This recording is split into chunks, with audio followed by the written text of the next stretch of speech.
అందరికీ నమస్తే అండి. ఆర్థిక పరిస్థితి బాగోలేదంటున్నారు. నెల వచ్చేసరికి కనీసం ప్రతి నెల 8,000 నుంచి 9,000 కోట్లు అప్పు చేస్తున్నారు. సుమారుగా 3,000 నుంచి 3,500 కోట్లు వడ్డీలు కడుతున్నారు. ఏం చేయాలన్నా సరే అప్పులు తీసుకురావాల్సిందే. రీసెంట్గా ఒక 1 వీక్ బ్యాక్ అనుకుంటా ఏపీఎండిసి అంటే మైనింగ్ డెవలప్మెంట్ కార్పొరేషన్ని భవిష్యత్తులో వచ్చే ఆదాయాన్ని తాకట్టు పెట్టి 9,000 కోట్లు అప్పు తెచ్చారు. ఇవన్నీ ఉండగా ఇన్ని ఆర్థిక కష్టాలు ఉండగా ఈ పబ్లిసిటీ కక్కుర్తి అవసరమా? గత ప్రభుత్వం వైసీపీ అధికారంలో ఉన్నప్పుడు కూడా మనం చిన్న చిన్న కార్యక్రమాలకు కూడా అడ్వర్టైజ్మెంట్లు ఇవ్వడాన్ని తప్పుపట్టాం మన ఛానల్లో, మీకు గుర్తుండే ఉంటుంది. ఇప్పుడు కూటమి ప్రభుత్వం అధికారంలోకి వచ్చిన తర్వాత కూడా ఆ పబ్లిసిటీ పిచ్చి వదలట్ల. ఉదాహరణకి ఈరోజు ఈ మత్స్యకార భరోసా, మత్స్యకార సేవలో అనే కార్యక్రమం, ఒకసారి ఆ యాడ్ మీరు చూసే ఉంటారు కదా. ఆ యాడ్ ఈరోజు అన్ని పత్రికల్లో వచ్చింది. సో ఆ యాడ్ మొత్తం అంటే ఆ స్కీమ్ విలువ ఏంటంటే, మత్స్యకారుల సేవలో అనే పథకం ఎంతమందికి లబ్ధిదారులు? 1,29,178 మంది లబ్ధిదారులు అండి. దీనిలో వీళ్ళందరికీ మనిషికి ఒక 20,000 ఇస్తారు. 258.35 కోట్లు లబ్ధి. అర్థమైంది కదా. సో ఇందులో మొత్తం లబ్ధిదారులు 1,29,000 మంది మాత్రమే. వాళ్ళకి ఇచ్చే లబ్ధి 258 కోట్లు మాత్రమే.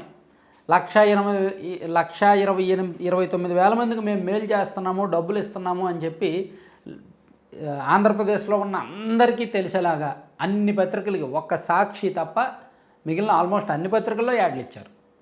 ఆంధ్రజ్యోతిలో ఇచ్చారు, ఈనాడులో ఇచ్చారు, ఆంధ్రప్రభలో ఇచ్చారు. ఇంకా విశాలాంధ్ర, ప్రజాశక్తి లాంటి పేపర్లలో కూడా ఈ రెండిట్లో ఒక పేపర్లో ఇచ్చే ఉంటారు.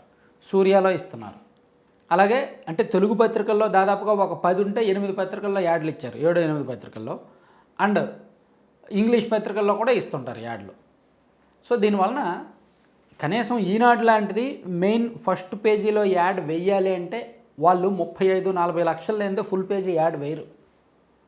ఆంధ్రజ్యోతిలో ఫస్ట్ పేజీలో ఫుల్ పేజీ యాడ్ వేయాలి అంటే 12-15 లక్షలు లేనిదే యాడ్ వేయరు. అందులోకి ఇప్పుడు గవర్నమెంట్ కాబట్టి కొంచెం చిలకొట్టుడు వ్యవహారాలు, కమిషన్లు అవి ఇవి ఉంటాయి కాబట్టి బిల్లులు ఎక్కువే పెడతారు వీళ్ళు. గవర్నమెంట్ డబ్బులే కదా, జేబులో డబ్బులు కాదు కదా, బిల్లులు ఎక్కువే పెట్టుకుంటారు.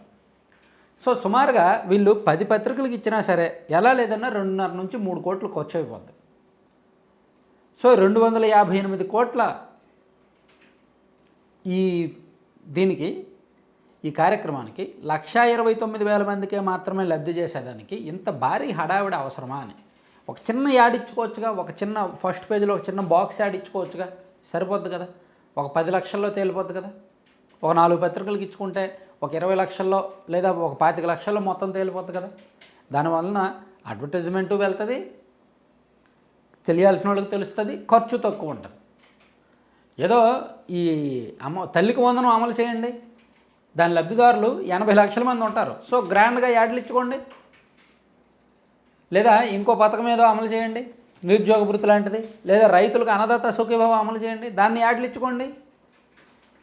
కానీ చాలా చిన్న కార్యక్రమం కదా ఇది మత్స్యకారుల సేవలో అనేది. సో దీనికి ఇంత భారీ పబ్లిసిటీ అవసరమా? గతంలో వైసీపీ వాళ్ళు కూడా అంతే, వైసీపీ అధికారంలో ఉన్నప్పుడు కూడా అంతే. మత్స్యకారు భరోసా వాళ్ళు ఇచ్చింది కూడా 1,31,000 మందికి మాత్రమే. వాళ్ళు కూడా అంతే యాడ్లు ఇచ్చుకునేవాళ్ళు. అలాగే వాళ్ళు లానేస్తాం అని చెప్పి న్యాయవాదులకు గట్టిగా ఒక 70-80 వేల మందికి మాత్రమే ఇస్తారు. సో దానికి కూడా వాళ్ళు ఫుల్ పేజీ యాడ్లు ఇచ్చేవాళ్ళు సాక్షిలో. సో వాళ్ళు కూడా చిన్న చిన్న కార్యక్రమాలకు చాలా తక్కువ మంది లబ్ధిదారులు ఉన్నా సరే విపరీతంగా అడ్వర్టైజ్మెంట్లు ఇచ్చుకునేవాళ్ళు. సో వాళ్ళకి పబ్లిసిటీ పిచ్చి, వీళ్ళది పబ్లిసిటీ పిచ్చి. కానీ ఒకరినొకరు విమర్శించుకుంటారు. వైసీపీ అధికారంలో ఉన్నప్పుడు టీడీపీ వాళ్ళు విమర్శిస్తారు, యాడ్లు పబ్లిసిటీ పిచ్చి అని. టీడీపీ అధికారంలో ఉన్నప్పుడు వైసీపీ వాళ్ళు విమర్శిస్తారు. మరి ఇద్దరు తప్పులు చేస్తున్నారుగా. సో రాష్ట్ర ప్రజలే అప్రమత్తంగా ఉండాలి. వీళ్ళు ఏం చేస్తున్నారు, ఒకరు చేసిన తప్పులు ఇంకొకరు పునరావృతం చేస్తున్నారు. పర్టికులర్గా మళ్ళీ నెల అయితే మనకి అప్పులకు వెళ్ళాల్సిందేనండి. మీరు అబ్జర్వ్ చేయండి, ప్రతి నెల మొదటి మంగళవారం లేదా ప్రతి నెల చివరి మంగళవారం ఖచ్చితంగా 4,000 నుంచి 5,000 కోట్లు ఆర్బీఐ నుంచి సెక్యూరిటీ బాండ్లు వేలం వేసి తెచ్చుకుంటున్నాం. ఎందుకంటే ఫస్ట్ తేదీ వచ్చేసరికి పెన్షన్లు ఇవ్వాలి, జీతాలు ఇవ్వాలి. 1వ తేదీ నుంచి 3వ తేదీలోగా మన రాష్ట్రానికి ఖచ్చితంగా 6,000 కోట్లు కావాలి. సో దానికి అప్పులు తేవాల్సిందే కదా, ఉండవు కదా రెడీగా. ప్లస్ వడ్డీలు కట్టాలి. ఆర్థికంగా అంతంత మాత్రమే ఇబ్బందులు పడుతున్నారు. సో ఈ దశలో ఇటువంటి అడ్వర్టైజ్మెంట్లు, పబ్లిసిటీ దీనివలన ఇప్పటికిప్పుడు ఏమి ఎన్నికలు లేవు. ఇప్పటికిప్పుడు చంద్రబాబు నాయుడు గారికో, పవన్ కళ్యాణ్ గారికో ఒరిగేది కూడా ఏమీ ఉండదు. ప్లస్ అందరికీ తెలియాలి, ఖచ్చితంగా మేము మత్స్యకార భరోసా ఇస్తున్నాము అని చెప్పడానికి చిన్నపాటి యాడ్లు ఇస్తే చాలు. సో ప్రభుత్వాలు కూడా ఒకసారి ఆలోచించుకుంటే బెటర్. లేదు ఈనాడు మాకు భజన చేసింది కాబట్టి మేము ఈనాడుకి ఇలా లబ్ధి చేకూరుస్తాం, యాడ్లు ఇస్తామంటారా? ఆంధ్రజ్యోతి మాకు భజన చేసింది కాబట్టి మేము యాడ్లు ఇస్తాం, లబ్ధి చేకూరుస్తామంటారా? ఆ మధ్య బిగ్ టీవీ వాళ్ళకు కూడా అంతే. బిగ్ టీవీ వాళ్ళకి 59 లక్షలు ఎంతో ఇచ్చారు వాళ్ళకి భజన చేయడానికి. సో వాళ్ళకి దానికి కారణం ఏం చెప్తున్నారంటే, బిగ్ టీవీ వాళ్ళు ప్రభుత్వంతో సంప్రదించకుండా ఏవో పాజిటివ్గా కొన్ని ఆర్టికల్స్, కొన్ని అడ్వర్టైజ్మెంట్లు వేశారంట. కాబట్టి వాళ్ళని రీఎంబర్స్ చేయడానికో, ఎంతో కొంత ఫైనాన్షియల్ హెల్ప్ చేయడానికో వాళ్ళకు ఒక 59 లక్షలు ఇచ్చారు గత నెలలో. సో ఇట్లా పబ్లిసిటీకి ఎక్కువ తగలబెడుతున్నారేమో, అది కరెక్ట్ కాదు. ఒకసారి ఆలోచించుకుంటే బెటర్.